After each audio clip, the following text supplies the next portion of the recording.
నేను తులసి. ముందుగా headlines.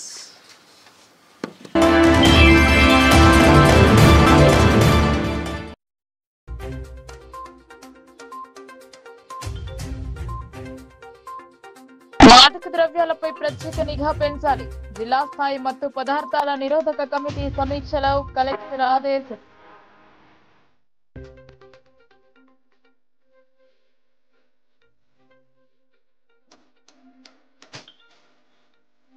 Federal స్ఫూర్తికి వ్యతిరేకంగా కొనసాగుతున్న ప్రభుత్వాలు. కేంద్ర రాష్ట్ర ప్రభుత్వాలపై ధ్వజమెత్తిన ఎమ్మెల్సీ కవిత.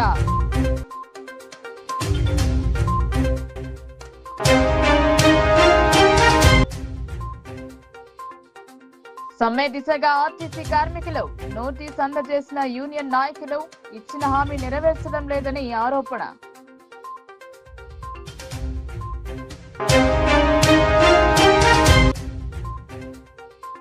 ప్రగతి పథం వైపు కాంగ్రెస్ పాలన. పేద ప్రజల అభ్యున్నతే లక్ష్యంగా ముందుకు. మంజూరు పత్రాలను అందజేసిన ఎమ్మెల్యే సుదర్శన్ రెడ్డి.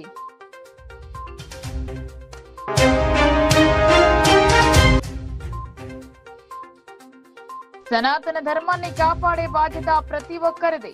భరతమాత చిత్రపటానికి పూజలు, మహాహారతి.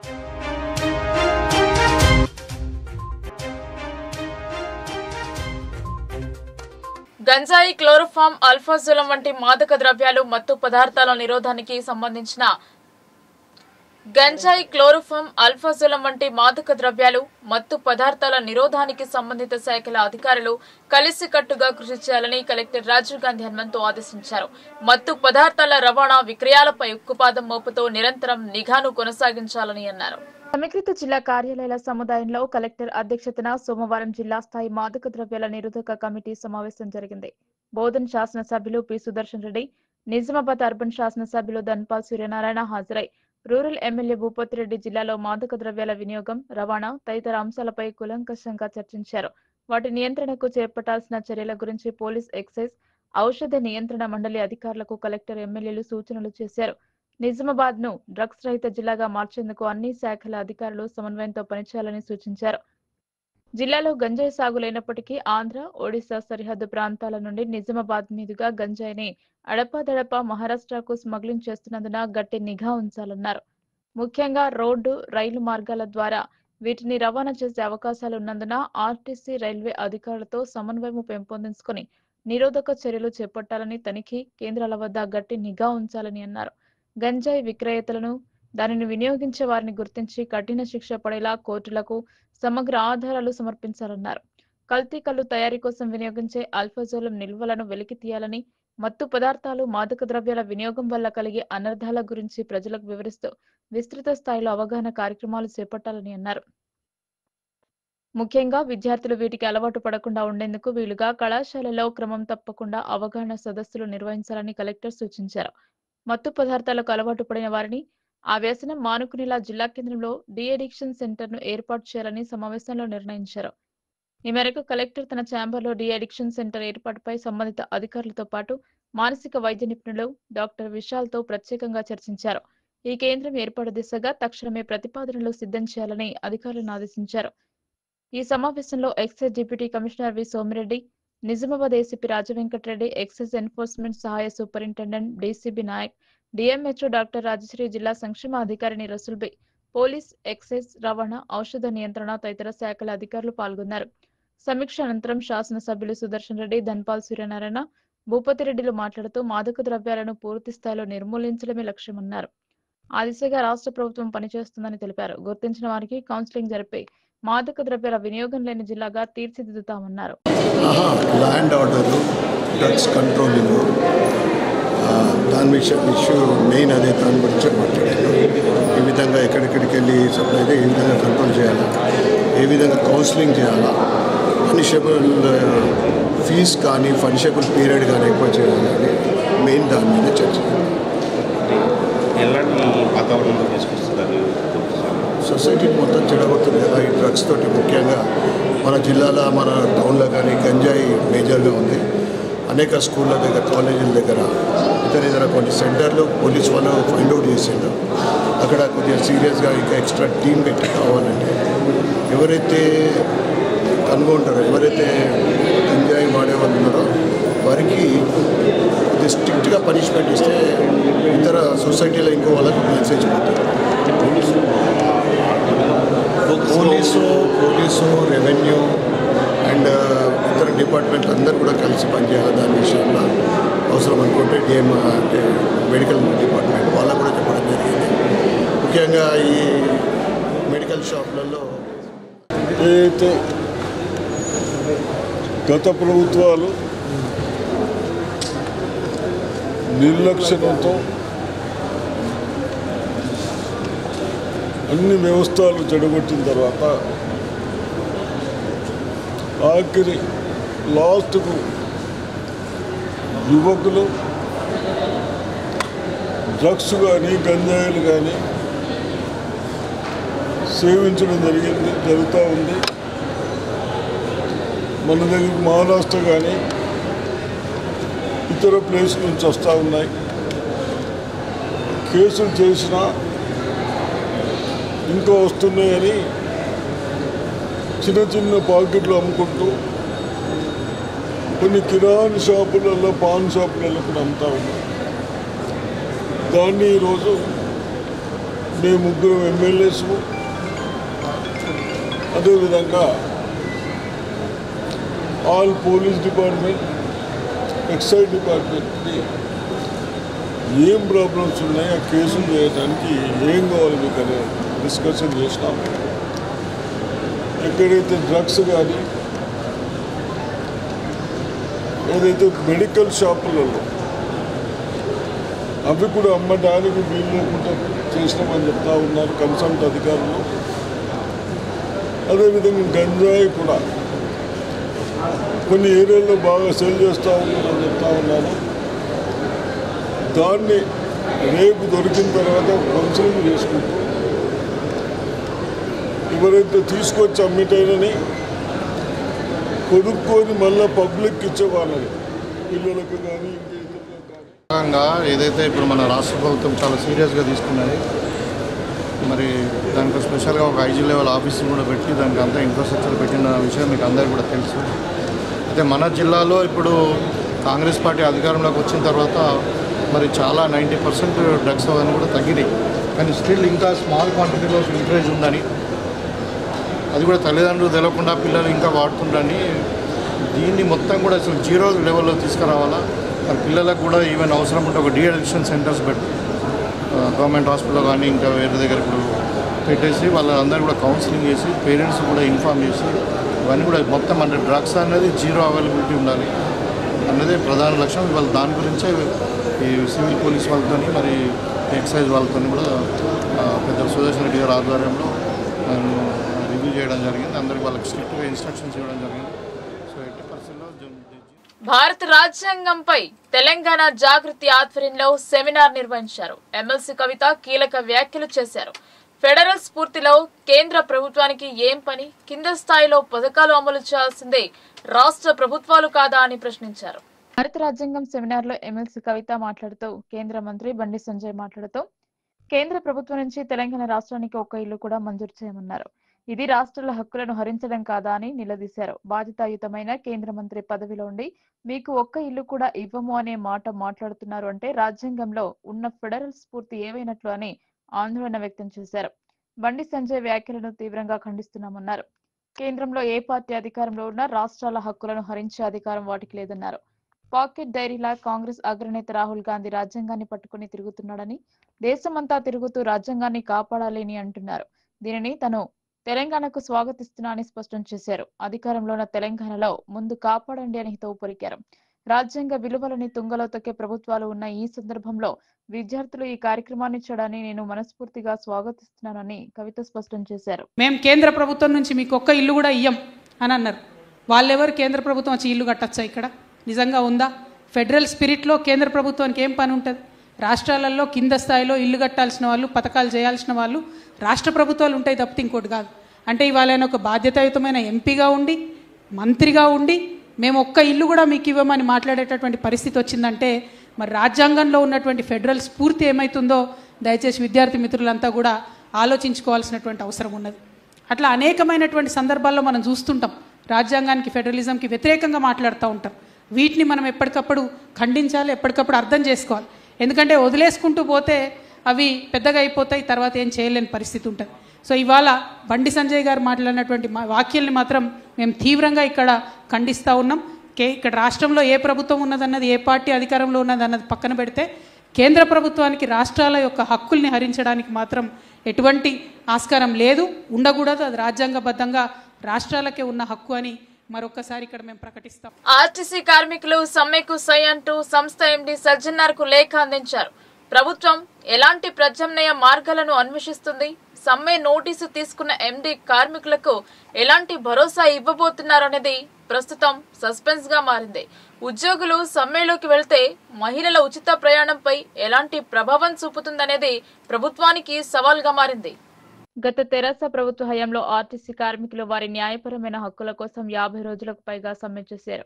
కార్మికుల డిమాండ్లకు తలొగ్గని అప్పటి సీఎం కేసీఆర్ కార్మికులను భయపెట్టే ప్రయత్నం చేశారు. ఈ సమ్మె కాలంలో సుమారు 50 మంది కార్మికులు మృతి చెందారు.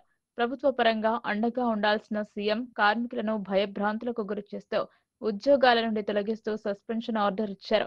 ప్రభుత్వం ఇచ్చిన డెడ్ లైన్ లోపు వచ్చిన వారికి మాత్రమే ఉద్యోగాలు ఉంటాయని ఖరాఖండిగా హెచ్చరించారు. కార్మిక సంఘాల జాక్ ఆధ్వర్యంలో సమ్మె కంటిన్యూ చేశారు. చివరకు ప్రభుత్వం దిగిరాక తప్పలేదు. కార్మికుల సమస్యలను తీరుస్తామని చెప్పి వారిని మచ్చిక చేసుకుని వారితో కలిసి భోజనం చేసి తీపి కబురు చెబుతానని దాటవేశారు. అప్పటి నుండి కార్మికులు ప్రభుత్వం ఇచ్చిన హామీ కోసం ఎదురు చూస్తూ కాలం గడిపారు. అంతలోనే ఎన్నికలు రావడంతో ప్రభుత్వం మారింది. కార్మికులు సమ్మెలో ఉన్నప్పుడు మీకు అండగా ఉంటామని కాంగ్రెస్ పార్టీ హామీ ఇచ్చింది. ఆర్టీసీని ప్రైవేటీకరణ చేయబోమని, ప్రభుత్వంలో విలీనం చేస్తామని హామీ ఇచ్చారు. కాంగ్రెస్ సర్కార్ కొలువుతీరి సంవత్సరం పూర్తి అవుతున్నా కార్మికులకు ఇప్పటి వరకు పూర్తి స్థాయి హామీ అమలు కాలేదు. మరోపక్క ఆర్టీసీని ప్రైవేట్ పరం చేసే కుట్ర నడుస్తోందని విమర్శలు ఉన్నాయి. కార్మిక హక్కులను కాలరాసే విధంగా ఉన్నాయని కార్మికులు వాపోతున్నారు. దీనిపై పూర్తి స్థాయి క్లారిటీ కోసం కార్మికులు సమ్మె నోటీసు ఇచ్చారు. కార్మికుల డిమాండ్లను పరిష్కరించకపోతే తిరిగి కార్మికులు సమ్మెకు సిద్ధమంటున్నారు. ఈ తరుణంలో ప్రభుత్వం తీసుకునే నిర్ణయంపై కార్మికుల భవిష్యత్తుతో పాటు ఆర్టీసీ మనుగడ ఆధారపడి ఉంది. కాంగ్రెస్ పాలన ప్రగతి పదం వైపు దూసుకు వెళ్తూ సకల జనుల హితం కోరుతూ ప్రజాపాలనతో ప్రజల మన్నన పొందుతోందని బోధన్ శాసనసభ్యులు ప్రొద్దుటూరి సుదర్శన్ రెడ్డి అన్నారు. కాంగ్రెస్ ప్రభుత్వం ప్రజలకు ఇచ్చిన ప్రతి ఒక్క హామీని తప్పకుండా నెరవేరుస్తుందని ఆయన స్పష్టం చేశారు. ఎడపల్లి మండలం జైతాపురి గ్రామంలో నిర్వహించిన కార్యక్రమంలో బోధన్ ఎమ్మెల్యే సుదర్శన్ రెడ్డి పాల్గొన్నారు. ప్రభుత్వం ప్రతిష్టాత్మకంగా చేపట్టిన 4 సంక్షేమ పథకాల లబ్ధిదారులకు మంజూరు పత్రాలను అందజేశారు. ప్రభుత్వం ప్రతిష్టాత్మకంగా రూపొందించిన ఇందిరమ్మ ఆత్మీయ భరోసా, ఇందిరమ్మ ఇండ్లు, రైతు భరోసా, కొత్త రేషన్ కార్డు పథకాలను గణతంత్ర దినోత్సవం రోజున ప్రారంభించాలనే సంకల్పంతో ఆ దిశగా ముందుకు వెళ్లి ప్రజల ఆమోదంతో ఆయా పథకాల లబ్ధిదారులను ఎంపిక చేసుకోవడం జరిగిందని ఎమ్మెల్యే సుదర్శన్ రెడ్డి చెప్పారు. పలు పథకాలలో అర్హులైన లబ్ధిదారులను ప్రజాక్షేత్రంలో ఎంపిక చేసి పారదర్శకత పాటించిన ఘనత కాంగ్రెస్ ప్రభుత్వానిదేనని అన్నారు. రైతుల శ్రేయస్సును కాంక్షిస్తూ ప్రభుత్వం ప్రకటించిన రైతు భరోసా పథకంతో కేవలం అర్హులైన రైతులకు మాత్రమే లబ్ధి చేకూరనుందని, సాగుకు యోగ్యం కాని భూములకు సైతం రైతు బంధును ఇచ్చి ప్రజాధనాన్ని వృధా చేసిన ఘనత గత ప్రభుత్వానిదేనని అన్నారు. అర్హులైన వారందరికీ రేషన్ కార్డులను సైతం మంజూరు చేయడం జరిగిందని, గత ప్రభుత్వ హయాంలో ఒక్క రేషన్ కార్డును సైతం మంజూరు చేయలేదని ప్రజలు గుర్తుంచుకోవాలని తెలిపారు. ప్రభుత్వం ప్రజలకు ఇచ్చిన వాగ్దానాలను ఒక్కొక్కటిగా నెరవేర్చుటకు కార్యాచరణ రూపొందించుకోవడం జరిగిందని తెలిపారు. రానున్న స్థానిక సంస్థల ఎన్నికల్లో గ్రామ ప్రజలు సరైన నాయకుడిని ఎన్నుకోవాలని, సరైన నాయకత్వ లక్షణాలు కలిగిన వ్యక్తిని ఎన్నుకోవడం ద్వారా గ్రామ అభివృద్ధి సాధ్యపడుతుందని అన్నారు. ఓటర్లు ఎలాంటి ప్రలోభాలకు లొంగకుండా తమ ఓటు హక్కును వినియోగించుకోవాలని సూచించారు. తమ ప్రభుత్వంలో ప్రజాపాలన కొనసాగుతున్నదని, తప్పు చేస్తే తమ పార్టీ నాయకులపైన సైతం చర్యలకు వెనుకాడబోమని సుదర్శన్ రెడ్డి స్పష్టం చేశారు. అనంతరం జానకంపేట గ్రామ శివారి ప్రాంతంలో గల లక్ష్మీనరసింహస్వామి ఆలయం వద్ద నిర్మిస్తున్న కళ్యాణ మండపాన్ని సుదర్శన్ రెడ్డి పరిశీలించారు. పనులను వేగవంతం చేసి కళ్యాణ మండపం నిర్మాణం పూర్తి చేయాలని కాంట్రాక్టర్ కు సూచించారు. ఈ కార్యక్రమంలో గ్రంథాలయ chairman Anthireddy Rajareddy, Congress party మండల అధ్యక్షులు పులి శ్రీనివాసరావు, మాజీ జడ్పీ ఉపాధ్యక్షురాలు రజిత ఎల్లయ్య యాదవ్, సొసైటీ చైర్మన్ నారాయణ, నాయకులు బిల్లా రామ్మోహన్, గడుగు గంగాధర్, ఈరంటి లింగం, రాధాకిషన్ గౌడ్, మండల ప్రత్యేకాధికారి ప్రదీప్ తదితరులు పాల్గొన్నారు.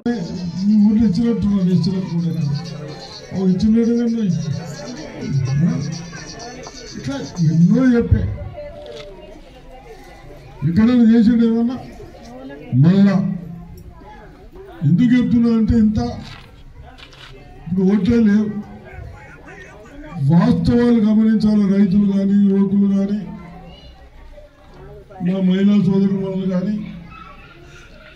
ఏమి పని చేయకుండా మన డిస్టిక్లో కొత్తగా ఈ 10 ఏళ్లలో ఏదన్నా ఒకటైందా పని చెప్పండి.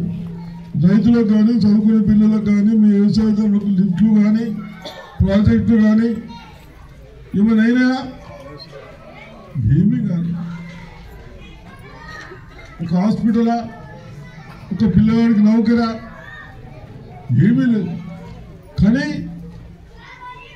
7,000 కోట్లు మన పిల్లలకి వచ్చాయి.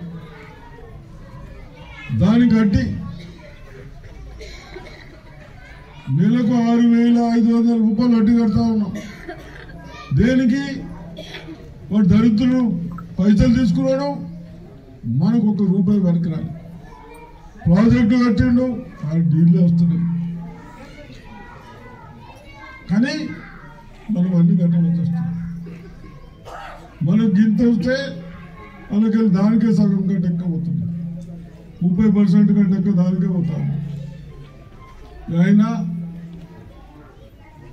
అన్ని చేసుకుంటూ అన్ని విధాలుగా అందరికీ సాయం చేయాలని, మన పిల్లలకు చదివించే ఉద్యోగాలకు ప్రమోషన్స్ ఇచ్చాం. ఇప్పుడే చెప్పాడు ముఖ్యమంత్రి, 55,000 మందికి ఉద్యోగాలు ఇచ్చినాం. మనం వచ్చేట్లోనే ఏడాది. హిందూ సనాతన ధర్మాన్ని కాపాడే బాధ్యత ప్రతి ఒక్కరిదని ఆర్ఎస్ఎస్ జిల్లా సంచాలకులు డాక్టర్ కాపర్తి గురుచరణం అన్నారు. ప్రపంచవ్యాప్తంగా హిందూ ధర్మాన్ని చాటి చెబుతూ యువత ముందుకు సాగాలని సూచించారు. జిల్లా కేంద్రంలోని స్థానిక శివాజీ చౌక్ లో స్నేహ స్పందన యూత్ భారతమాత ఫౌండేషన్ అధ్యక్షులు కరిపే గణేష్ ఆధ్వర్యంలో ఏర్పాటు చేసిన కార్యక్రమానికి ఆర్ఎస్ఎస్ జిల్లా సంచాలకులు డాక్టర్ కాపర్తి గురుచరణం, ఒలింపిక్ సంఘ జిల్లా ప్రధాన కార్యదర్శి బొబ్బిలి నర్సయ్య హాజరయ్యారు. దేశమాత సేవ కోసం కార్యక్రమాన్ని నిర్వహించిన కరిపే గణేష్ ను అభినందించారు. నేటి తరం యువత దేశభక్తితో ముందుకు రావాలన్నారు. గణేష్ ను ఆదర్శంగా తీసుకోవాలని సూచించారు.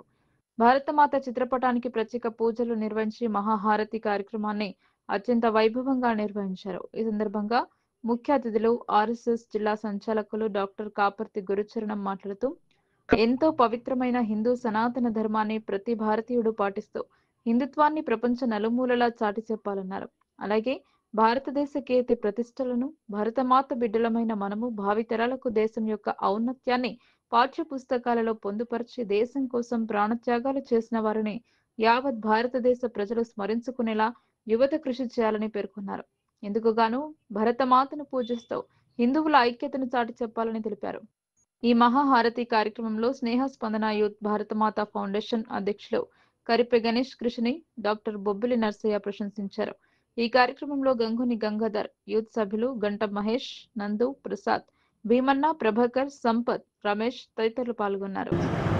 అందువల్ల దేవుడు స్వయంగా 3 వైపులా సముద్రం చేత ఏర్పరిచి క్రింద ఉండేటటువంటి కన్యాకుమారి భారతమాత యొక్క పాదాలంటే ఆమె పాదాలు కడుగుతున్నటువంటి సముద్రుడు దేవుడైతే మీద హిమాలయ పర్వతాలు ఒక కిరీటంలాగా, భారతమాత కిరీటంలాగా అవి ఉన్నాయి.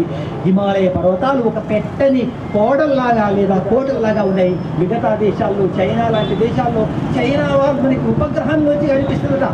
ఆ చైనా వాళ్ళు కట్టబడింది. కానీ ఈ హిమాలయ పర్వతాలు కానీ, కైలాస శిఖరాలు కానీ ఎవడు పెట్టినది ఎవడు కట్టినది కావు. ఈ సముద్రాన్ని ఈ ఆకారం లోపల మనం తవ్వి పెట్టింది కాదు, స్వయంగా భగవంతుడు నిర్మించినటువంటి భూమి.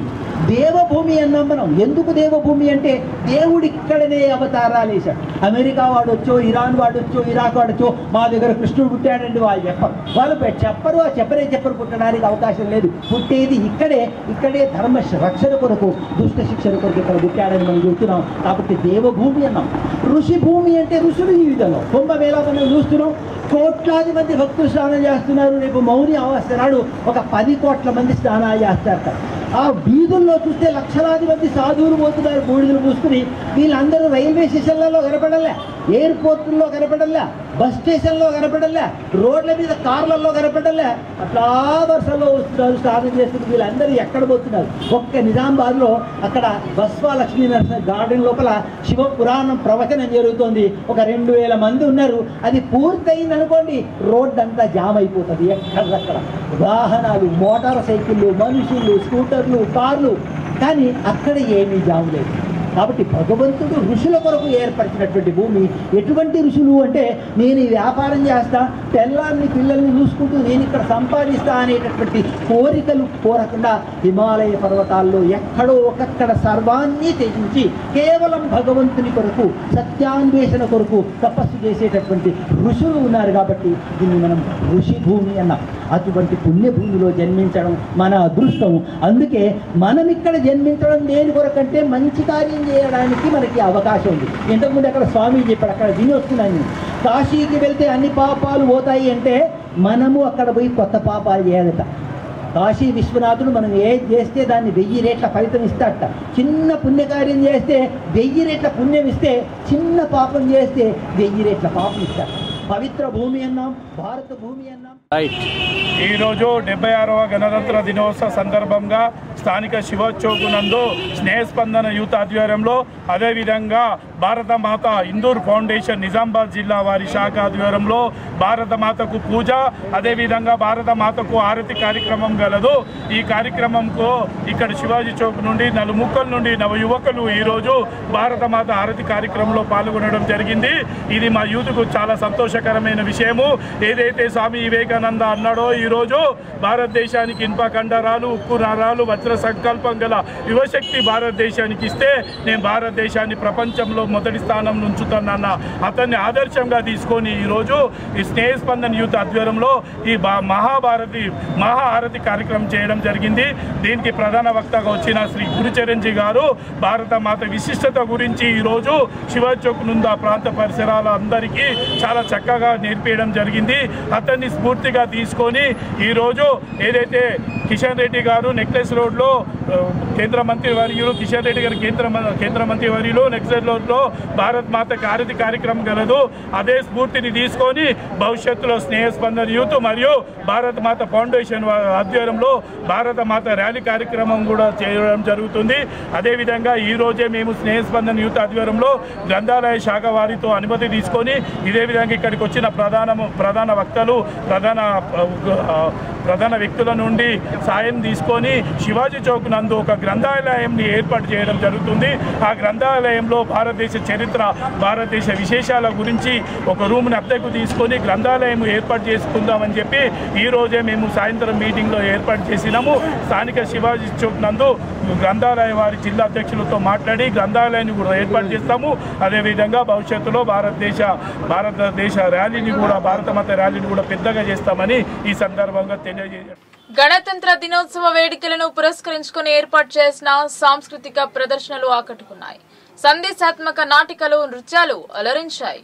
ఆదివారం రాత్రి న్యూ అంబేద్కర్ భవన్ లో నిర్వహించిన సాంస్కృతిక కార్యక్రమాలు ఉత్సాహంగా సాగుతూ ఉల్లాసాన్ని పంచుతూ సందేశాత్మకంగా సాగాయి. అదనపు కలెక్టర్లు అంకిత్, కిరణ్ కుమార్, ట్రైనీ కలెక్టర్ సంకేత్లు ముఖ్య అతిథులుగా హాజరవగా ఆయా శాఖల అధికారులు పాల్గొన్నారు. ఈ సందర్భంగా తెలంగాణ సాంస్కృతిక కళాకారులు, గురుకుల పాఠశాలల విద్యార్థినులు, ఇతర కళాకారులు అష్టగంగాధర్ నేతృత్వంలో అబ్బురపరిచే ప్రదర్శనలు ఇచ్చారు. సద్గురునాథ్ వినసొంపుగా అన్నమయ్య కీర్తనతో కూడిన వేణుగానంతో ఆకట్టుకున్నారు.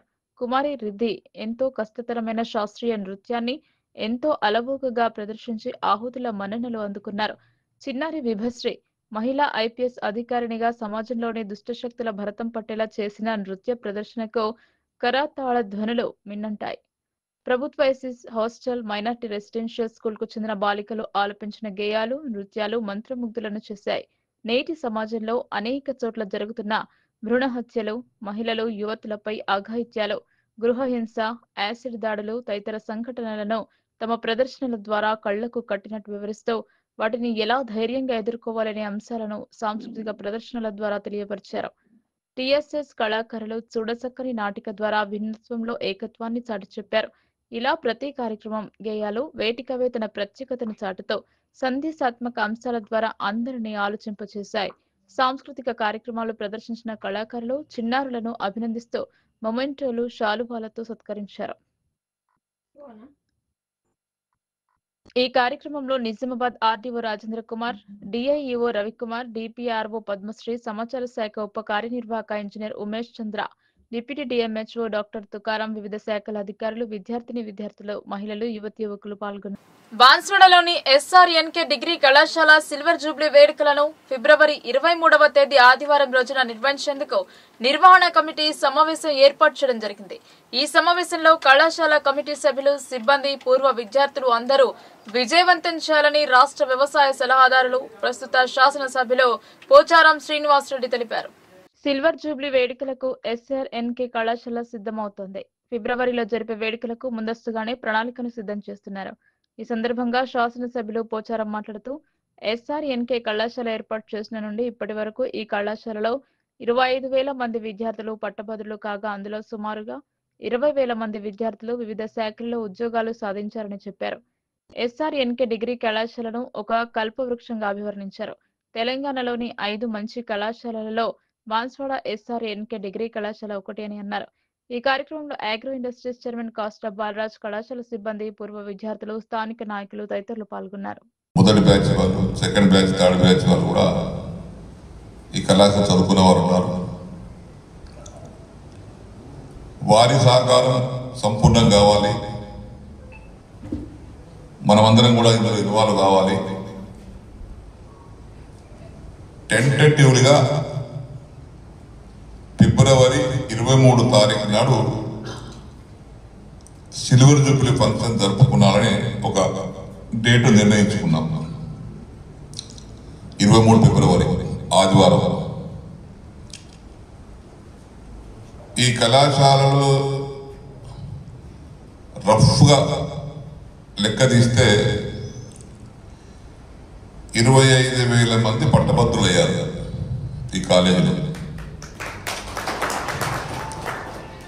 25,000 మంది పట్టభద్రులు అయితే ఇంకా స్పెషల్గా ఈ కాలేజీకి ఉన్నటువంటి స్థానబలం బట్టి 20,000 మందికి ఉద్యోగాలు వచ్చినాయి.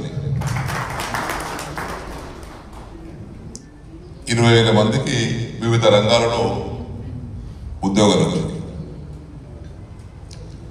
ఇది ఒక కల్పవృక్షం. శ్రీ రామనారాయణ కేడియా ప్రభుత్వ డిగ్రీ కళాశాల అంటే తెలంగాణలోనే 5 మంచి కళాశాలలో మన కాలేజ్ ఒకటి, అవుట్ ఆఫ్ 5. కార్మిక శాఖ మంత్రిని వెంటనే నియమించాలని టీయూసీఐ జిల్లా అధ్యక్ష కార్యదర్శులు ఎం ముత్తెన్న, ఎం సుధాకర్ డిమాండ్ చేశారు. ముఖ్యమంత్రి రేవంత్ రెడ్డి నాయకత్వంలో రాష్ట్ర ప్రభుత్వం ఏర్పడి 14 నెలలు అవుతున్నా ఇప్పటికీ కార్మిక మంత్రిని నియమించకపోవడం శోచనీయమన్నారు. ముఖ్యమంత్రి రేవంత్ రెడ్డి వెంటనే కార్మిక మంత్రిని నియమించాలని డిమాండ్ చేస్తూ trade union centre of India TUCI జిల్లా కమిటీ ఆధ్వర్యంలో ప్రజావాణిలో అడిషనల్ కలెక్టర్ కు వినతి పత్రం అందజేశారు. ఈ సందర్భంగా టీయూసీఐ జిల్లా అధ్యక్ష కార్యదర్శులు ఎం ముత్తెన్న, ఎం సుధాకర్ మాట్లాడుతూ ముఖ్యమంత్రి రేవంత్ రెడ్డి నాయకత్వంలో రాష్ట్ర ప్రభుత్వం ఏర్పడి 14 నెలలు అవుతున్నా ఇప్పటికీ కార్మిక మంత్రిని నియమించలేదన్నారు. కార్మిక శాఖను ముఖ్యమంత్రి వద్దే ఉంచుకోవడంతో కార్మికుల సమస్యలు, వారి న్యాయమైన డిమాండ్ల పరిష్కారం కోసం కార్మిక సంఘాల నాయకులు ముఖ్యమంత్రిని కలవడానికి ప్రోటోకాల్ సమస్యలు ఎదురవుతున్నాయన్నారు. తద్వారా అనేక సమస్యలు పెండింగ్ లో ఉంటున్నాయన్నారు. రాష్ట్ర ముఖ్యమంత్రి తమ రోజు వారి బిజీ షెడ్యూల్ వల్ల కార్మిక శాఖపై కూడా దృష్టి పెట్టలేకపోతున్నారన్నారు. ఇందువల్ల ప్రభుత్వానికి కూడా అప్రతిష్ట వస్తుందన్నారు. కార్మికులకు అన్యాయం జరుగుతోందని ఆవేదన వ్యక్తం చేశారు. వెంటనే కార్మిక శాఖ మంత్రిని నియమించాలని, కార్మిక శాఖ సమీక్ష సమావేశం నిర్వహించి పెండింగ్ లో ఉన్న డిమాండ్లను పరిష్కరించాలని డిమాండ్ చేస్తున్నామన్నారు. ఈ కార్యక్రమంలో టీయూసీఐ రాష్ట్ర ఉపాధ్యక్షులు ఎం నరేందర్, జిల్లా ఉపాధ్యక్షులు ఎం వెంకన్న, డి రాజేశ్వర్, జిల్లా సహాయ కార్యదర్శి ఆర్ రమేష్, జిల్లా నాయకులు కిషన్, మురళి, విఠల్, కిరణ్, రవి తదితరులు పాల్గొన్నారు. Model school, hostels, non teaching సిబ్బందికి పెండింగ్ లో ఉన్న వేతనాలను వెంటనే విడుదల చేయాలని ప్రగతిశీల KGBV non teaching workers union రాష్ట్ర ప్రధాన కార్యదర్శి ఎం సుధాకర్ డిమాండ్ చేశారు. కేజీబీవీ సిబ్బందికి ఇస్తున్న పద్ధతిలోనే మోడల్ స్కూల్, నాన్ టీచింగ్ వర్కర్లకు పేరోల్ కేటాయించి వేతనాలు ఇవ్వాలన్నారు. Model school, hostels, non teaching సిబ్బందికి పెండింగ్ లో ఉన్న వేతనాలు వెంటనే ఇప్పించాలని డిమాండ్ చేస్తూ ప్రగతిశీల KGBV non teaching workers union ఆధ్వర్యంలో జిల్లా కలెక్టర్ కార్యాలయం ముందు ధర్నా నిర్వహించారు. అనంతరం ప్రజావాణిలో వినతి పత్రం అందజేశారు. ఈ సందర్భంగా యూనియన్ రాష్ట్ర ప్రధాన కార్యదర్శి ఎం సుధాకర్ మాట్లాడుతూ నిజామాబాద్ జిల్లాలో ఉన్న మోడల్ స్కూల్, హాస్టళ్లలో పనిచేస్తున్న నాన్ టీచింగ్ వర్కర్లకు గత 5 నెలలుగా వేతనాలు రావడం లేదన్నారు. ఇందుకు సంబంధించి జిల్లా విద్యాశాఖలో బడ్జెట్ ఉన్నా వీరికి వేతనాలు ఇవ్వకపోవడం బాధాకరమన్నారు. ఇప్పటికే వీరికి అతి తక్కువ వేతనాలు ఉన్నాయని, అవి కూడా నెలల తరబడి రాకపోవడంతో వారి కుటుంబాల పోషణ భారంగా మారిందన్నారు. రాష్ట్ర వ్యాప్తంగా మోడల్ స్కూల్ హాస్టల్స్ ను కేజీబీవీ హాస్టల్స్ గానే పరిగణిస్తున్నారన్నారు. కానీ వీరికి కేజీబీవీ తరహాలో వేతనాలు రావడం లేదన్నారు. ఈ కార్యక్రమంలో టీయూసీఐ రాష్ట్ర ఉపాధ్యక్షులు ఎం నరేందర్, జిల్లా అధ్యక్షులు ఎం ముత్తన్న, యూనియన్ జిల్లా ఉపాధ్యక్షులు డి ప్రశాంతి, నాయకులు రజియా బేగం, హారిక, స్వర్ణలత, సత్యశీల, మమత, వాణి, మానస, చిట్టి, సుచేంద్ర, గంగాదేవి, వెంకన్న, రాజేశ్వర్, రమేష్, కిషన్, మురళి పాల్గొన్నారు. జిల్లాలో model school non teaching hostel వర్కర్లకి 6 నెలలుగా వేతనాలు ఇవ్వట్లేదు. ఇది రెగ్యులర్గా మోడల్ స్కూల్లో పనిచేస్తున్న నాన్ టీచింగ్ వర్కర్లకు అతి తక్కువ వేతనాలు ఇస్తూ ఉన్నారు. ఆ వేతనాలు కూడా రెగ్యులర్గా ఇవ్వట్లేదు. గత 2-3 సంవత్సరాలుగా ఇదే పద్ధతిలో 5-6 నెలలు 7-8 నెలలు పెండింగ్లో ఉంటున్నాయి. వీళ్ళ జీతాలే 10,000 కన్నా తక్కువ ఉన్న వేతనాలు ఉన్నాయి. ఇట్లాంటి అతి తక్కువ జీతాలు 5-6 నెలలుగా ఇవ్వకపోతే వాళ్ళ కుటుంబాలు ఎట్లా బతుకుతాయని చెప్పేసి ఈ సందర్భంగా మేము ప్రభుత్వాన్ని ప్రశ్నిస్తూ ఉన్నాం. అదేవిధంగా దీనికి సంబంధించి ఏంటంటే ప్రతి స్కూల్ కేజీబీవీకి సంబంధించిన స్కూల్ అకౌంట్లలో డబ్బులు ఉన్నాయి, కానీ ఇవి నాన్ టీచింగ్ వర్కర్లకు ఇవ్వట్లేదు. కేజీబీవీ నాన్ టీచింగ్ వర్కర్లకు ఏదైతే ప్రభుత్వం పేరోల్ ద్వారా వేతనాలు ఇస్తూ ఉన్నదో అదేవిధంగా మోడల్ స్కూల్లో పనిచేసే సిబ్బందికి కూడా అదే పద్ధతిలో వేతనాలు ఇవ్వాలని చెప్పేసి మేము ప్రధానంగా ప్రభుత్వాన్ని డిమాండ్ చేస్తూ ఉన్నాం. అదేవిధంగా తక్షణమే పెండింగ్ వేతనాలు విడుదల చేయాలి, వీళ్ళందరికీ కూడా కనీస వేతనాలు అమలు చేయాలని చెప్పేసి ప్రధానంగా మేము డిమాండ్ చేస్తూ ఉన్నాం. ప్రజా సమస్యల సత్వర పరిష్కారం కోసం నిర్వహిస్తున్న ప్రజావాణి కార్యక్రమానికి ఫిర్యాదులు వెలువెత్తాయి. అర్జీలకు ప్రాధాన్యతనిస్తూ ఫిర్యాదులను సత్వరమే పరిష్కరించాలని కలెక్టర్ రాజీవ్ గాంధీ హనుమంతు అధికారులను ఆదేశించారు. సమీకృత జిల్లా కార్యాలయాల సముదాయ సమావేశ మందిరంలో సోమవారం నిర్వహించిన ప్రజావాణి కార్యక్రమానికి 225 ఫిర్యాదులు అందాయి. జిల్లాలోని వివిధ ప్రాంతాల నుండి వచ్చిన ఫిర్యాదుదారులు తమ సమస్యలను కలెక్టర్తో పాటు అదనపు కలెక్టర్లు అంకిత్, కిరణ్ కుమార్, నగరపాలక సంస్థ commissioner Dileep Kumar, trainee collector Sanketh, DRDO Saigoud, Nizamabad RDO Rajendra Kumar, DPO Srinivas, మెప్మప్పిడి రాజేందర్లకు విన్నవిస్తూ అర్జీలు సమర్పించారు. కాగా అర్జీలను పెండింగ్ లో పెట్టకుండా ఎప్పటికప్పుడు పరిశీలన జరుపుతూ సమస్యలను త్వరితగతిన పరిష్కరించాలని కలెక్టర్ అధికారులను ఆదేశించారు. ఫిర్యాదులపై చేపట్టిన చర్యలను వివరిస్తూ అర్జీదారులకు సమాచారం తెలియజేయాలని సూచించారు. ఈ కార్యక్రమంలో అన్ని శాఖల అధికారులు పాల్గొన్నారు. కాగా మధ్యాహ్న భోజన కార్మికుల సమస్యలను పరిష్కరించాలని తెలంగాణ రాష్ట్ర మధ్యాహ్న భోజన పథకం వర్కర్స్ యూనియన్ ప్రధాన కార్యదర్శి చక్రపాణి వినతి పత్రాన్ని అందజేశారు. కార్మికుల వేతనాలను సక్రమంగా అందజేసి పీఎం పోషణ మినరల్స్ నిల్వ కొరకు తెలంగాణలో 8 కోట్ల నిధులు నిల్వ ఉన్నందున తయారు చేసిన వారికి 1000 రూపాయలు ఇప్పించాలన్నారు. అలాగే కోడిగుడ్డును ప్రభుత్వమే అందించాలన్నారు. భోజన పథకం వర్కర్స్ యూనియన్ రాష్ట్ర కమిటీ పిలుపులో భాగంగా నిజామాబాద్ జిల్లాలో కూడా ధర్నా నిర్వహిస్తూ ఉన్నాం. ముఖ్యంగా రాగి జావకు సంబంధించి పీఎం పోషణ సంబంధించిన బడ్జెట్ 8 కోట్ల రూపాయలు రాష్ట్ర ప్రభుత్వం దగ్గర ఉన్నది. ఇది రాబోయే కాలంలో ల్యాప్స్ అయ్యే అవకాశం ఉంది. దయచేసి రాష్ట్ర ప్రభుత్వానికి ఒకటే వినవిస్తున్నాము, ఈ రాష్ట్ర ప్రభుత్వాన్ని 8 కోట్ల రూపాయలు వాపసు పోకుండా మధ్యాహ్న భోజన కార్మికులకు కాచినందుకు నెలకు 1000 రూపాయల చొప్పున పారితోషికం ఇవ్వాలని చెప్పి మేము డిమాండ్ చేస్తూ ఉన్నాం. అదేవిధంగా కోడిగుడ్లు 7 రూపాయలు 8 రూపాయలు నడుస్తూ ఉన్నది, 5 రూపాయలే ప్రభుత్వం ఇస్తున్నది. ఇవాళ ఎమ్మెల్యేలకు ప్రతిపక్షాలు ఉన్న ఎమ్మెల్యేలకు కూడా మంత్రులకు మినిస్టర్లకు కూడా అందరికీ తెలుసు, వాళ్ళ ఇళ్లలో కూడా కోడిగుడ్లని వంట చేస్తూ ఉంటారు. వాళ్ళందరికీ కూడా 7 రూపాయలు 8 రూపాయలు దొరుకుతూ ఉన్నది. మరి మధ్యాహ్నం పోయిన కార్మికులకి 5 రూపాయలు ఇవ్విచ్చి 2 రూపాయల చొప్పున కావాలని చెప్పి వీళ్ళని జరిగేలాగా పీరిచ్చి తింటూ ఉన్నారు ప్రభుత్వం. ఇది కరెక్ట్ కాదు. దయచేసి 7 రూపాయలు కాదు 5 రూపాయలు కాదు, మొత్తంకి కోడిగుడ్లను ప్రభుత్వం సప్లై చేయాలని చెప్పి ఈ సందర్భంగా మేము డిమాండ్ చేస్తూ ఉన్నాం. అదేవిధంగా పీఎం మన ఎలక్షన్ టైంలో ముఖ్యమంత్రి గారు 10,000 రూపాయలు ఇస్తామని చెప్పి అన్నారు. మరి అది ఇంతవరకు ఊసు లేదు. దయచేసి ఆ 10,000 రూపాయలు మాట నిలబెట్టుకోవాలని చెప్పి ముఖ్యమంత్రి గారికి విన్నవించుకుంటున్నాము. అదేవిధంగా కోడిగుడ్లతో పాటు నిత్యావసర వస్తువులు, గ్యాసు, విద్యుత్ వస్తువులన్నీ కూడా ప్రభుత్వం సప్లై చేయాలి. ఆపదలో ఉన్న పేద ప్రజలకు ఆపన్న హస్తం అందించేందుకు నిర్దేశించిన ముఖ్యమంత్రి సహాయ నిధి ద్వారా అనేక మంది ప్రజలకు ఆర్థిక సహాయం అందుతోందని కాంగ్రెస్ పార్టీ నాయకులు పేర్కొన్నారు. పలువురు బాధితులకు మంజూరైన సీఎంఆర్ఎఫ్ చెక్కులను నాయకులు బాధితులకు అందజేశారు. ఎడపల్లి మండలం జానకంపేట్ గ్రామంలో ముఖ్యమంత్రి సహాయ నిధి నుండి మంజూరైన 4 చెక్కులను కాంగ్రెస్ పార్టీ నాయకులు లబ్ధిదారులకు అందజేశారు. నిరుపేదలైన ప్రజలకు సీఎంఆర్ఎఫ్ ఎంతగానో దోహదం చేస్తుందని తెలిపారు. ఆపదలో ఉన్న పేద ప్రజలకు ఆపన్న హస్తం అందిస్తున్న సీఎం రిలీఫ్ ఫండ్ చెక్కుల మంజూరీకై కృషి చేసిన పార్టీ నాయకులకు లబ్ధిదారుల కుటుంబ సభ్యులు కృతజ్ఞతలు తెలియజేశారు. ఈ సందర్భంగా పార్టీ నాయకులు జహీరుద్దీన్ మాట్లాడుతూ కాంగ్రెస్ పార్టీ అధికారంలోకి వచ్చిన అనంతరం రాష్ట్ర వ్యాప్తంగా ప్రజాపాలన కొనసాగుతుందని, తమ అధినాయకులు సుదర్శన్ రెడ్డి నాయకత్వంలో పార్టీలో పనిచేసే అదృష్టం లభించడం సంతోషకరమైన విషయమని అన్నారు. సుదర్శన్ రెడ్డి పాలనలో ఎలాంటి అవినీతికి తావు ఉండబోదని అన్నారు. ఈ కార్యక్రమంలో గ్రామ అధ్యక్షులు చేపూరి కిషోర్, పార్టీ నాయకులు తాహిర్ బాల్ లింగం, రాజాగౌడ్, మదస్తు, సుదర్శన్, సంపత్, లక్ష్మణ్, ఎంబమోహన్, చెక్కెల లక్ష్మణ్ తదితరులు పాల్గొన్నారు. మండలంలోని జాంకంపేట గ్రామంలో ముఖ్యమంత్రి సహాయ నిధి కింద 1,50,000 రూపాయలు మంజూరై నలుగురికి ఈ చెక్కులు పంపిణీ చేయడం జరిగింది. ఈ చెక్కులు, ఈ సహాయ నిధి మన ప్రియతమ నాయకుడు శ్రీ సుదర్శన్ రెడ్డి గారి కృషి వలన మాకు అందడం జరిగింది. కావున మేము జాంకంపేట గ్రామం తరఫున, కాంగ్రెస్ పార్టీ తరఫున మన ఎమ్మెల్యే గారికి ధన్యవాదాలు, కృతజ్ఞతలు తెలియజేసుకుంటున్నాము. అలాగే ఎవరి వైద్యులకు కూడా ఎవరైతే చెక్కులు వచ్చినాయో వాళ్ళకు కూడా అభినందనలు తెలియజేస్తున్నాం. కరోనా కాలంలో ప్రజలంతా ఎంతో ఆందోళనకు లోనైతే ఒక నాయకుడి ఆస్తులు మాత్రం రెట్టింపు అయ్యాయని కాంగ్రెస్ కార్యకర్త అదే ప్రవీణ్ ఆరోపించారు. అతి స్వల్ప కాలంలోనే ఆస్తులు కోట్లకు ఎలా మారాయని ప్రశ్నించారు. దీనిపై ఆదాయ పన్ను శాఖ అధికారులు దృష్టి పెట్టాలని కోరారు. జిల్లా కాంగ్రెస్ కార్యాలయంలో ఏర్పాటు చేసిన మీడియా సమావేశంలో ఆది ప్రవీణ్ మాట్లాడుతూ 2023లో జరిగిన అసెంబ్లీ ఎన్నికలలో తెరాస తరపున పోటీ చేసిన వ్యక్తి ఎన్నికల అధికారులకు అందించిన ఆస్తుల వివరాలలో అనుమానం వ్యక్తం చేశారు. పలు సర్వే నంబర్ల కింద చౌకగా కొన్న భూమి 3 సంవత్సరాల్లో 30 ఇంతలు పెరిగిందని, అది ఎలా సాధ్యమైందని ప్రశ్నించారు. దోచుకో అన్న రీతిలో ఈ వ్యవహారం నడిచిందని పేర్కొన్నారు. ఎన్నికల అధికారులకు అందజేసిన అఫిడవిట్ ను పరిశీలిస్తే అనేక అనుమానాలు కలుగుతున్నాయని పేర్కొన్నారు. దీనిపై ఐటీ అధికారులు, ఎన్నికల అధికారులు దృష్టి పెట్టాలని కోరారు. ఈ మీడియా సమావేశంలో ఈర్ల శేఖర్, దేవిదాస్, నాగభూషణం, మహేష్, రమేష్ తదితరులు పాల్గొన్నారు. 1వ నెంబరు పెద్దల ఆస్తిగా తను చూపించాడు.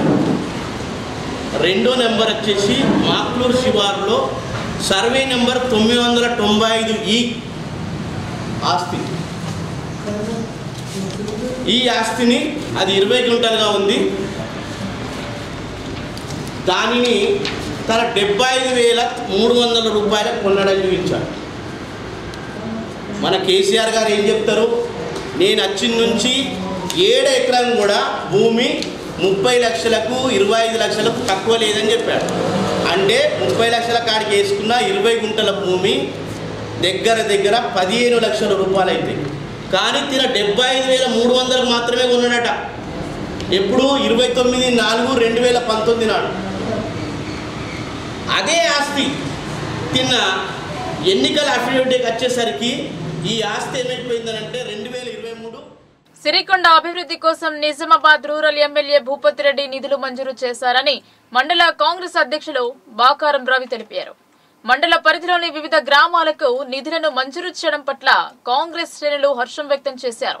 మండల ప్రజల తరపున కృతజ్ఞతలు తెలిపారు. సిరికొండ మండల కేంద్రంలో కాంగ్రెస్ మండల అధ్యక్షుడు బాకారం రవి ఆధ్వర్యంలో ప్రెస్ మీట్ నిర్వహించారు. ఈ కార్యక్రమంలో బాకారం రవి మాట్లాడుతూ నిజామాబాద్ రూరల్ ఎమ్మెల్యే భూపతి రెడ్డి కోట్ల నిధులు సిరికొండ మండలంకు మంజూరు చేశారని తెలిపారు. దీనికి గాను సిరికొండ మండల కాంగ్రెస్ నాయకుల తరపున ఎమ్మెల్యే భూపతి రెడ్డికి ముఖ్యమంత్రి రేవంత్ రెడ్డికి ధన్యవాదాలు తెలియజేశారు. ఈ కార్యక్రమంలో మండల సీనియర్ నాయకులు ఎర్రన్న, బీసీసీఎల్ అధ్యక్షుడు నర్సింగ్, మైనార్టీ సెల్ అధ్యక్షుడు సయ్యదాస్, గ్రామ శాఖ అధ్యక్షుడు దిగంబర్, బీసీ ప్రధాన కార్యదర్శి గ్యామ శోభన్, దేగం సాయన, గోవర్ధన్, సురేష్, వివిధ గ్రామాల కాంగ్రెస్ కార్యకర్తలు పాల్గొన్నారు. దానికి మేము ముఖ్యంగా మండల కాంగ్రెస్ పార్టీ తరఫున ఎమ్మెల్యే గారికి మేమందరికి కూడా ధన్యవాదాలు చెప్తున్నాం. మరి ఇక్కడ లోకా తాండా రోడ్డుకు 3 కోట్లు, మరియు గడుగురు చెక్ డ్యామ్కు 2.5 కోట్లు, తర్వాత అక్కడ కుంపెల్లి చెక్ డ్యామ్కు 2 కోట్లు, మిగతా గ్రామాల్లో అన్నీ కలిసి మొత్తం సుమారుగా 14 కోట్ల చిల్లర నిధులు మంజూరు చేయడం జరిగింది. ఇవన్నిటికి కూడా ఇప్పుడు రేపటి నుంచి పనులు చాలు చేసుకోవచ్చు, పూర్తిగా కంప్లీట్ అయ్యింది. మరి దానికి మేమందరం కూడా ఎమ్మెల్యే గారికి చాలా ధన్యవాదాలు చెప్తున్నాం. ఇవే కాకుండా మరికొన్ని కూడా గ్రామాలకు ఎమ్మెల్యే గారు నిధులు త్వరలోనే మంజూరు చేస్తారు. మరి మార్చి తర్వాత కూడా పెద్ద మొత్తంలో కూడా వచ్చే అవకాశం ఉంది. పిఆర్ రోడ్లు కావచ్చు, మరి ఆర్ఎంబీ రోడ్లు కావచ్చు, ఇంకా చాలా మటుకు కాంగ్రెస్ పార్టీ ఎన్నికల్లో చెప్పిన విధంగా మరి నిన్న మీరు అందరూ తెలుసు లాంఛనంగా 4 స్కీమ్లు ప్రారంభం చేసినాం. అదేవిధంగా ఈ రోడ్లు కావచ్చు, డెవలప్మెంట్ కార్యక్రమాలు కూడా మా ఎమ్మెల్యే గారు ముఖ్యమంత్రి దగ్గర, మరి మంత్రుల దగ్గర దగ్గరుండి స్వయాన తన మార్పు చూపిస్తూ మరి సొంతంగా చాలా చేసినందుకు అభివృద్ధి పనిలో చాలా నిధులు తీసుకొస్తుండు. దానికి మేమందరం కూడా వారికి రుణపడి ఉంటాం. మరి త్వరలోనే ఇవన్నిటి కూడా ఈ వారంలోనే పలు అభివృద్ధి కార్యక్రమాలకు శంకుస్థాపన చేయడం జరుగుతుంది. కాట్ఫీల్డ్లో సబ్స్టేషన్ కావచ్చు, మరి ఇప్పుడు లొంక రోడ్ కావచ్చు, గడుకుల్లో ఈ తుంపెల్లి చెడ్జం కావచ్చు, మిగతా రోడ్లు కావచ్చు, ఈ వారంలో ఇవన్నిటికీ శంకుస్థాపనలు ఉంటాయి. ఎమ్మెల్యే గారు 2 రోజులు మనకు టైం ఇవ్వడం జరిగింది. సిరికొండ మండలానికి 2 రోజులు కావచ్చు, అవసరం 3 రోజులు అయితే షెడ్యూల్ ఖరారు చేసుకోమని చెప్పిండు. దానికి మరి మీకు ఈ మీడియా ద్వారా మేము తెలియజేస్తున్నాం. మాదిగ జాతి ఆత్మ గౌరవం కోసం పోరాడుతున్న మందకృష్ణ మాదిగకు పద్మశ్రీ అవార్డు రావడంపై ఎంఆర్పీఎస్ నాయకులు ఆయన చిత్రపటానికి క్షీరాభిషేకం జరిపారు. అందరూ ఐక్యంగా ఉండేందుకు గాను కోటగిరి మండల కేంద్రంలో కార్యాలయాన్ని ఏర్పాటు చేసుకున్నారు. దీనిని రాష్ట్ర ఎంఎస్ఎఫ్ కన్వీనర్ వెంకటస్వామి ప్రారంభించారు. నిజామాబాద్ జిల్లా కోటగిరి మండల కేంద్రంలో కోటగిరి ఉమ్మడి మండల ఎంఆర్పీఎస్ నాయకుల ఆధ్వర్యంలో ఎంఆర్పీఎస్ కార్యాలయం ప్రారంభ కార్యక్రమాన్ని నిర్వహించారు. ఈ కార్యక్రమానికి ముఖ్య అతిథులుగా రాష్ట్ర ఎంఎస్ఎఫ్ కన్వీనర్ వెంకటస్వామి, జిల్లా ఎంఆర్పీఎస్ అధ్యక్షులు కనక ప్రమోద్, ఎంఎస్పీ జిల్లా అధ్యక్షులు సరికిల పోషెట్టి, రాష్ట్ర ఎంఆర్పీఎస్ నాయకులు నాంపల్లి మాదిగ, ఎంప్లాయీస్ మాజీ జిల్లా అధ్యక్షులు తెడ్డు గంగారాం, మాజీ జిల్లా ఎంఆర్పీఎస్ అధ్యక్షులు మైలారం బాలు, జిల్లా సీనియర్ నాయకులు విద్యాసాగర్ పాల్గొన్నారు. ఈ సందర్భంగా కోటగిరి ఉమ్మడి మండల మాదిగలు పెద్ద సంఖ్యలో పాల్గొన్నారు. హరిజన వాడలో గల మరియమ్మ ఆలయంలో ప్రత్యేక పూజలు జరిపారు. అదే కాలనీలో గల బాబు జగ్జీవన్ రామ్ విగ్రహానికి పూలమాల వేసి ర్యాలీగా అంబేద్కర్ చౌరస్తాకు చేరుకున్నారు. అంబేద్కర్ విగ్రహానికి పూలమాల వేసి అంజలి ఘటించారు. ఎస్సీ వర్గీకరణ సాధిద్దామంటూ నినాదాలు చేశారు. మానవహారంగా ఏర్పడి నిరసన తెలిపారు. ముఖ్య అతిథుల చేతుల మీదుగా ఎంఆర్పీఎస్ కార్యాలయాన్ని ప్రారంభించారు. అనంతరం జాతీయ ఎంఆర్పీఎస్ వ్యవస్థాపకులు మందకృష్ణ మాదిగకు పద్మశ్రీ అవార్డు రావడంతో హర్షం వ్యక్తం చేస్తూ మందకృష్ణ మాదిగ చిత్రపటానికి క్షీరాభిషేకం చేసి మందకృష్ణ మాదిగ నాయకత్వం వర్ధిల్లాలి అంటూ నినాదాలు చేశారు. ఈ సందర్భంగా రాష్ట్ర ఎంఎస్ఎఫ్ కన్వీనర్ ఇజం వెంకటస్వామి మాట్లాడుతూ ఈ కార్యక్రమం ఏర్పాటు చేసిన ఉమ్మడి మండల ముఖ్య నాయకులకు ఈ కార్యక్రమానికి విజయవంతం చేయడానికి ప్రతి గ్రామం నుండి వచ్చిన వారికి ఎంఆర్పీఎస్ తరపున ధన్యవాదాలు తెలిపారు. జాతీయ ఎంఆర్పీఎస్ వ్యవస్థాపకులు మందకృష్ణ మాదిగ గత 30 సంవత్సరాల నుండి ఎస్సీ వర్గీకరణపై ఉద్యమాలు చేసినందుకు ఆగస్టు 1న సుప్రీంకోర్టు ధర్మాసన తీర్పునిచ్చి రాష్ట్ర ప్రభుత్వానికి అప్పజెప్పడం జరిగింది. మన రాష్ట్ర ముఖ్యమంత్రి అసెంబ్లీ సాక్షిగా దేశంలోనే తెలంగాణ రాష్ట్రంలో ఎస్సీ వర్గీకరణ అమలు చేస్తామని హామీనిచ్చి 4 నెలలు గడుస్తున్నా ఇప్పటి వరకు అమలు చేయకపోవడంతో నిరసనగా హైదరాబాద్ లో 1,00,000 డప్పులు 1000 గొంతుకల కార్యక్రమం ఏర్పాటు చేయడం జరిగిందన్నారు. ఈ సభకు ప్రతి పల్లె నుండి ప్రతి ఒక్కరు డప్పులతో తరలివచ్చి విజయవంతం చేయగలరని ఆయన కోరారు. వర్గీకరణ కోసం మాదిగలకు, మాదిగ ఉపకులాలకు సరి అయినటువంటి జనాభా ప్రాతిపదికన వాటా రావడం లేదు. ఉమ్మడి రిజర్వేషన్ల వల్ల మాకు అన్యాయం జరుగుతుంది. కాబట్టి వర్గీకరణ జరగాలని చెప్పి 1994లో గౌరవ శ్రీ మందకృష్ణ మాదిగ గారు ప్రకాశం జిల్లా ఈదుమూడిలో మరి మాదిగదండ ఉద్యమాన్ని ప్రారంభించి మరి వర్గీకరణ లక్ష్యంగా నేను పార్టీలకు అతీతంగా అందరినీ కూడా ఏకతాటిపై తెచ్చి మరి వర్గీకరణ సాధిస్తున్నటువంటి ఏకైక లక్ష్యంతో గౌరవ మందకృష్ణ మాదిగ గారు పోరాటం చేస్తున్న దానికి గుర్తింపుగా ఈరోజు నిన్ననే మరి కేంద్ర ప్రభుత్వం పద్మశ్రీ అవార్డు రావడం జరిగింది. దానికి ఈ కోటగిరి మండల తరపున మేము అందరం కూడా మందకృష్ణ మాదిగ గారికి కృతజ్ఞతలు తెలుపుతున్నాం. అదేవిధంగా ఏదేమైనా వర్గీకరణ జరగకుండే మాదిగ ఉపకులాలకు రాబోయే రోజుల్లో మరి వారికి వెలుగు ఉండదు. వర్గీకరణ సాధించుకుంటేనే వెలుతురు ఉంటుంది, లేదంటే చీకటి ఉంటుంది అనే విషయాన్ని మాదిగ ప్రజానికం గమనించాలి. 1,00,000 డప్పులు 1000 గొంతుల కార్యక్రమం హైదరాబాద్లో గౌరవ మందకృష్ణ మాదిగ గారు మరి ఫిబ్రవరి 7న నిర్వహించడం జరుగుతుంది. దానిలో ప్రతి ఒక్క మాదిగ బిడ్డ మరి ప్రతి ఒక్కరు కూడా పల్లెన కదిలి మరి హైదరాబాద్కు తరలి రావాలని పిలుపునిస్తూ ఏదేమైనా 1000 గొంతులు 1,00,000 డప్పుల కార్యక్రమం సాంస్కృతిక విభాగం ఆధ్వర్యంలో ఈ దేశంలో ఎవరూ నిరసన చేయనటువంటి కార్యక్రమాన్ని గౌరవ మందకృష్ణ మాదిగ గారు తీసుకున్నారు. మరి చావు డప్పు కొట్టమన్నా విజయోత్సవ సభ జరపాలన్నా అది కాంగ్రెస్ ప్రభుత్వం నిర్ణయించుకోవాలి. ఈ దేశంలో భారతదేశ రాష్ట్రంలో మొదటి రాష్ట్రం వర్గీకరణ చేసి చూపిస్తా అని చెప్పిన రేవంత్ రెడ్డి గారు మాట తప్పి వర్గీకరణ చేయకుండా కమిషన్ల పేరుతో కాలయాపన చేస్తూ ఉన్నారు. కాలయాపన చేస్తే ప్రభుత్వానికి మరి చెడ్డ పేరు వస్తుంది. వర్గీకరణ జరగకుండా ఈ రాష్ట్రంలో ఎక్కడ పోయినా వర్గీకరణ వ్యతిరేకించే వాళ్ళు లేరు. ఒక ఏకైక కులం మాల కులమే వర్గీకరణ వ్యతిరేకిస్తూ ఉన్నది. ఏదేమైనా వర్గీకరణ చేస్తే మన ఫిబ్రవరి 7న హైదరాబాద్లో విజయోత్సవ సభ జరుపుతాం, లేదంటే రేవంత్ రెడ్డి ప్రభుత్వానికి చావుడప్పు కొడతామని చెప్పి ఈ సందర్భంగా గుర్తు చేస్తూ, ఏదేమైనా లక్ష డబ్బులు హైదరాబాద్ చేరకముందే రేవంత్ రెడ్డి ప్రభుత్వం కళ్ళు తెరిచి వర్గీకరణకు చట్టబద్ధ కల్పించాలని డిమాండ్ చేస్తున్నాం. మరి అప్పటి వరకు చేయకపోతే నీ ప్రభుత్వానికి రేవంత్ రెడ్డికి చావు తప్పదని గుర్తు చేస్తున్నాం. నా పేరు ఇంజన్ వెంకటస్వామి మాదిగా, ఎంఎస్పీ రాష్ట్ర కోఆర్డినేటర్.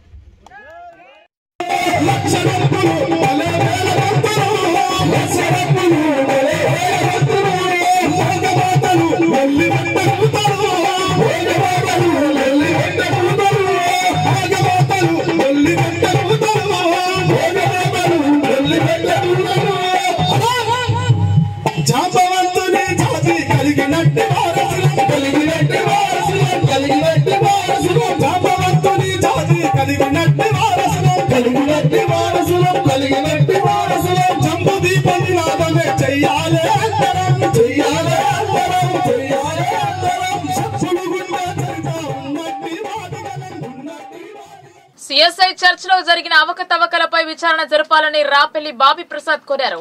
సిఎస్ఐ చర్చ్ లో పాస్టర్ మన్ని శ్రీనివాస్, ప్రభు కిరణ్లు కుమ్మక్కై అక్రమాలకు పాల్పడ్డారని పేర్కొన్నారు. సిఎస్ఐ చర్చ్ లో జరుగుతున్న అక్రమాలపై విచారణ జరిపించాలని జిల్లా కలెక్టర్ ఆర్డీఓలకు ఫిర్యాదు చేసినట్లు రాపల్లి బాబీ ప్రసాద్ తెలిపారు. ఆర్మూర్ పట్టణంలోని ప్రెస్ క్లబ్ లో సోమవారం విలేకరుల సమావేశాన్ని నిర్వహించారు. ఆయన మాట్లాడుతూ సిఎస్ఐ చర్చ్ లో పాస్టర్ మన్ని శ్రీనివాస్, ప్రభు కిరణ్లు కుమ్మక్కై అక్రమాలకు పాల్పడ్డారన్నారు. చర్చ్ నిర్మాణానికి కోటి ఖర్చయినట్లు చెప్పడంతో నిర్మల హృదయాన్ని ప్రశ్నిస్తే సభ్యునిగా తనను తొలగించారని పేర్కొన్నారు. ఈ మధ్య స్టాలిన్ అనే వ్యక్తి నన్ను చంపేస్తానని బెదిరిస్తున్నందున పోలీసులకు ఫిర్యాదు చేసినట్లు వివరించారు. ఎస్సీలుగా కొనసాగుతూ ఉద్యోగాలు చేస్తూ పాస్టర్ గా ఉంటూ లబ్ధి పొందుతున్న విషయమై కలెక్టర్ కు ఫిర్యాదు చేసినట్లు తెలిపారు. వేల్పూర్ మండలం పచ్చల నడుకుడలో ఉపాధ్యాయునిగా ఉన్న జూల దేవానంద్ బాల్కొండలో చర్చలను ఏర్పాటు చేసి పాస్టర్ గా కొనసాగుతున్నందున తన ఫిర్యాదు మేరకు విచారణ జరిపి సస్పెండ్ చేశారని చెప్పారు. ఎస్సీ కులస్తులుగా కొనసాగుతూ చర్చలలోని పదవులలో కొనసాగుతున్నారన్నారు. క్రైస్తవేతరులు 80% మంది ఎస్సీ సర్టిఫికెట్లు పొంది 2 విధాలుగా లబ్ధి పొందడం వల్ల క్రైస్తవులకు అన్యాయం జరుగుతుందని ఫిర్యాదు చేయడం జరిగిందన్నారు. ఈ విషయంలో జిల్లా కలెక్టర్ ఆర్డీఓ విచారణ జరిపి నిజమైన క్రైస్తవులకు అన్యాయం జరగకుండా చూడాలన్నారు. నా పేరు రాపల్లి బాబీ ప్రసాద్, మాది ఆర్మూర్ గ్రామం. సిఎస్ఐ చర్చి టీఏ మెంబర్ని, ఎగ్జిక్యూటివ్ కమిటీ మెంబర్ని కూడా నేను శ్రీనాథ్లో, మా హెడ్ ఆఫీస్ చెన్నైలో ఉంటుంది. సిఎస్ఐ చర్చిలో మన్నే శ్రీనివాస్ మా అయ్యగారు 9 లక్షలు ఫ్రాడ్ చేసినాడని, అతనితో కూడా ట్రెజరర్ అయిన లల్లు ప్రభుకిరణ్ ఫ్రాడ్ చేశాడని, లక్షల కోట్ల భూములు అమ్ముకుంటున్నారని చెప్పేసి నేను ఫిర్యాదు ఇవ్వడం జరిగినది. దీనికి తోడు మా నూతన దేవాలయం ఖర్చు ₹1 కోటి ఖర్చు కూడా ఇంతవరకు అధిష్టాన పెద్దలకు ఇవ్వలేదు. అవన్నీ ఇవ్వాలని ఒక కమిటీ మెంబర్గా నేను గెలిచి ఇవన్నీ అడగడం జరిగింది.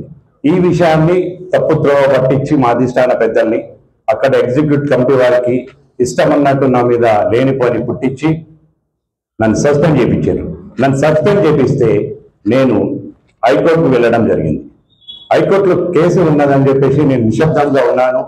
సిఐ గారు కూడా మీరు హైకోర్టులో ఉన్నారు కాబట్టి కొన్ని సోషల్ మీడియాలో పెట్టద్దు అన్నారు.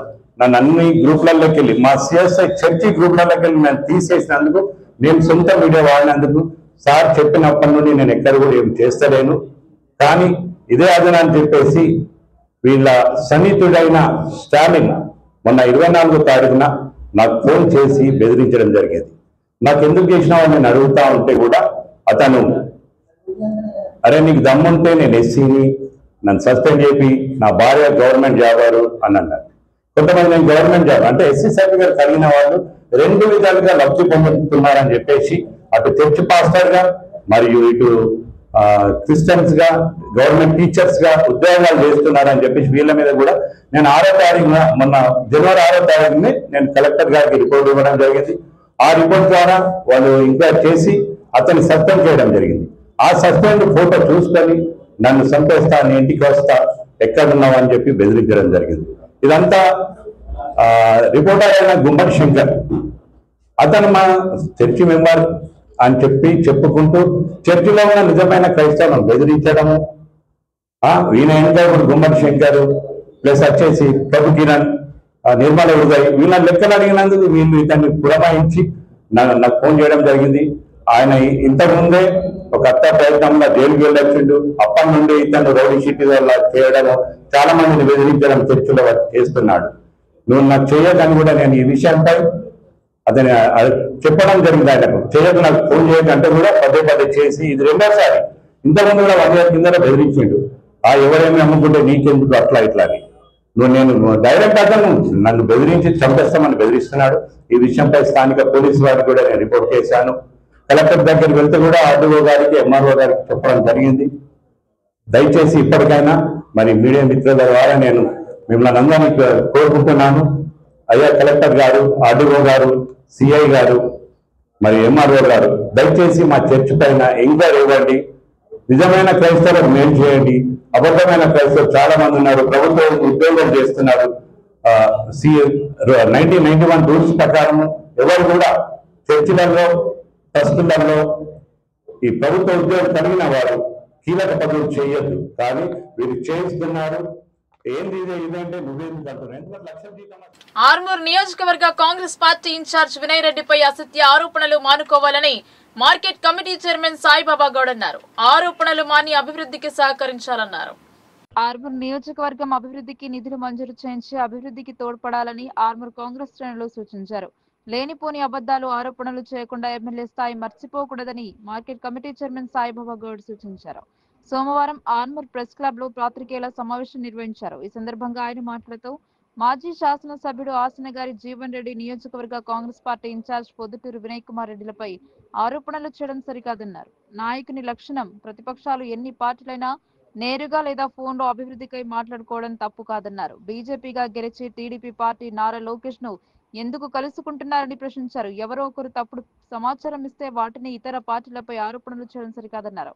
AMC vice chairman Vittam Jeevan, Chittireddy, Bhupender, Murali, Pavan, Maruthireddy నాయకులు తదితరులు పాల్గొన్నారు. నమస్కారములు. ఈరోజు ఈ ప్రెస్ క్లబ్ లో మేము నిర్వహించబోతున్న ఈ మీటింగ్ సారాంశం ఇప్పుడు మా అధ్యక్షుల వారు చెప్పారు. గత 2-3 రోజుల కిందట మాధ్యమాల్లో ఎమ్మెల్యే రాకేష్ రెడ్డి గారు వినయ్ రెడ్డి, జీవన్ రెడ్డి మాట్లాడిన సంభాషణ 9 నిమిషాలు ఉంది, ఆ పేపర్ లీకేజ్ బయట పెడతా అంటున్నాడు. మరి మేము ఎమ్మెల్యే రాకేష్ రెడ్డి మేము అడుగుతున్నాం, ఎలక్షన్లో ఆర్మూర్ నియోజకవర్గ ప్రజలకు ప్రతి నాయకుడు వాగ్దానాలు చేస్తాడు. మా పార్టీ ఈ రకంగా చేస్తుంది అని చెప్పేసి ప్రతి నాయకుడు వాగ్దానం చేస్తాడు. వాగ్దానాలు చేసి దాని మీద ఆ నాయకుడు నిలబడి ఉండాలా. రాకేష్ రెడ్డి గారు మీరు ఏం చేశారు? గ్రామాల్లో ఒక్కొక్క గ్రామంలో 10 ఇళ్లు కడతానన్నారు. ఆ వాగ్దానాన్ని ప్రజలు బయట పెడితే నీకు మతి భ్రమించి మతి స్థిమితం కోల్పోయి నువ్వు మళ్ళా ఏదో వేషం వేసి 9 నిమిషాల నా దగ్గర ఆడియో క్లిప్ ఉంది, 9 నిమిషాలు వాళ్ళు మాట్లాడి ఏం మాట్లాడతారు నేను అడుగుతున్నా. రాకేష్ రెడ్డి ఈ ప్రెస్ క్లబ్ నుంచి మీకు నేను అడుగుతున్నా, 9 నిమిషాలు కాదు, గత 9 సంవత్సరాల నుండి వినయ్ రెడ్డి అనే వ్యక్తి జీవన్ రెడ్డితో 9 సెకండ్లు మాట్లాడినా నా నాయకుడిని రాజకీయ సన్యాసం పుచ్చుకుంటా. నీకు దమ్ముంటే నువ్వు గిట్లా మాట్లాడిందని నిరూపిస్తే నువ్వు కూడా రాజీనామా చెయ్యి. ఎందుకు ప్రజల్ని అయోమయం పెడుతున్నావు? నువ్వు ఒక నాయకుడివా, నీ చరిత్ర ఏంది ప్రజలు తెలుస్తలేదా? అరే గతంలో పోయిన ఒక అతను హరాస్మెంట్ చేసిండు, ప్రజల్ని భయపెట్టిండు అని చెప్పేసి ప్రజల తీర్పు ఒక రకంగా ఉందని చెప్పి నువ్వు ఏదో మధ్యలో వచ్చేసి పొడుస్తా, సంపుతా, ఆడెంత ఈడెంత అన్నాడు. ఏమైంది? కనీసం నీ కార్యకర్తల్ని నీ ఇంటి గేటుకు రాకుండా చేస్తున్నావు. ప్రజలు అన్ని గమనిస్తూ రాకేష్ రెడ్డి గారు ఒకటే చెప్తున్నాం, మా నాయకుడు నియమ నిబంధనల నాయకుడు. ఆనాడు నువ్వు ఏదైతే రాకేష్ రెడ్డి, జీవన్ రెడ్డి ఒకటి అన్నావో, సిద్ధులగుట్ట సాక్షిగా పచ్చి బట్టల మీద పోతే మీ ముఖాలు ఏడబెట్టున్నారు, మీ తలకాలు ఏడదాస్తున్నారు. ఇప్పటికి దానికి వివరణ లేదు. అలాగే ఇంకొకటి చెప్తున్నాం, అతను ఎవరో పాత ఎమ్మెల్యే రైస్ పుల్లింగ్ అని చెప్పి వినరెడ్డి మీద నీ లెక్కనే గిట్లనే మురిగి మాధ్యమాలలో ఏదో టీవీలలో పేపర్లు ఇచ్చిండు. ఏమైంది? ఒక్కొక్క ఎంటిక కూడా పీకలే. మా నాయకుడు మా వినయ్ రెడ్డి వజ్రం కోహినూరు వజ్రం ఇప్పటి వరకు ఆయన పైన ఒక కేసు లేదు. మీ గత చరిత్రలు తలుచుకుంటే అన్ని కేసులే. నిన్న మొన్న మాధ్యమాల్లో వచ్చింది అదేదో అరే ఇది చెక్కల గురించి గంధం చెక్కలు అవేమో చెక్కలు అంటే మనకు ఐడియా లేదు. గంధం చెక్కలు ఆ ఎఫ్ఐఆర్లు మాధ్యమాల్లో రాగానే ఇమీడియట్ తెల్లారి దృష్టిలోనే నారా చంద్రబాబు నాయుడు లోకేష్ కొడుకు దగ్గరికి పోయినావు. మరి నీకు లేకపోతే నువ్వు అసలు పని లేకపోతే దొంగ భుజాలు జరుపుకోండి లోకేష్ కావడానికి కారణమేంది? ఇవన్నీ ప్రజలు గమనిస్తున్నారు. దయచేసి రాకేష్ రెడ్డి గారికి నేను చెప్తున్నా, మీరు ప్రజలకు సేవ చేయాలనుకుంటే మా రేవంత్ అన్న నాయకత్వంలో పనిచేయరి. మిమ్మల్ని ప్రజలు అధికారికంగా ఎన్నుకున్నారు. మొన్ననే అసెంబ్లీలో చెప్పినావయ్యా నువ్వు, అరే హాస్టల్ పిల్లలకు మంచి భోజనం పెడుతున్నావు మెచ్చుకున్నావు అంటే రోజు మెచ్చుకుంటావు, మళ్ళీ మధ్యాహ్నం తిడుతావు, మళ్ళీ పొద్దుగా ఇంకో మాట్లాడుతావు. అసలు నాకు అనిపిస్తుంది, నా వ్యక్తిగతంగా చెప్తున్నా, మీకు ఏమైందో సార్ దయచేసి మీరు ఆ రూపాయి వైద్యం అంటారు కదా, అమ్మ ఆయన కూతురు పేరు ఉండే అక్క బిడ్డే చెల్లె జర నాన్నకు కూడా రూపాయి వైద్యం ఇచ్చి జర ఏదైనా చూపెట్టు. ఇట్లా ఇంకోసారి ఈ పిచ్చి వాగుడు, ఈ పిచ్చి లేనిపోని ఈ కాంప్లిమెంట్ చేస్తే ప్రజలు ఊరుకోరు. ఇప్పటికీ చెప్తున్నా రాకేష్ అన్న, రా కలిసిరా మా రేవంత్ అన్న నాయకత్వంలో. వార్తలు ముగించే ముందు హెడ్లైన్స్ మరోసారి.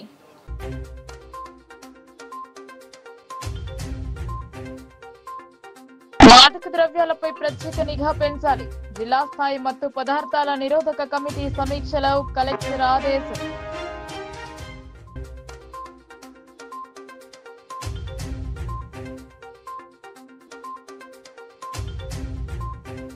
ఫెడరల్ స్ఫూర్తికి వ్యతిరేకంగా కొనసాగుతున్న ప్రభుత్వాలు, కేంద్ర రాష్ట్ర ప్రభుత్వాలపై ధ్వజమెత్తిన ఎమ్మెల్సీ కవిత.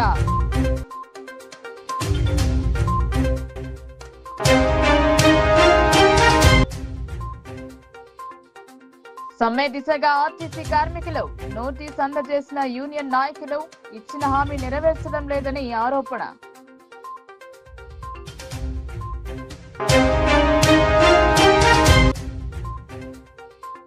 ప్రగతి పథం వైపు కాంగ్రెస్ పాలన, పేద ప్రజల అభ్యున్నతే లక్ష్యంగా ముందుకు మంజూరు పత్రాలను అందజేసిన ఎమ్మెల్యే సుదర్శన్ రెడ్డి.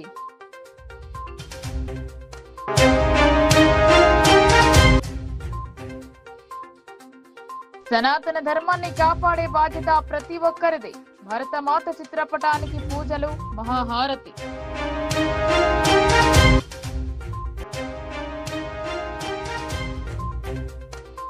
ఈ వార్తలు ఇంతటితో సమాప్తం. తిరిగి ప్రసారమయ్యే వార్తల్లో మళ్ళీ కలుద్దాం. అంతవరకు చూస్తూనే ఉండండి మీ లోకల్ న్యూస్. మన ఊరు మన వార్త.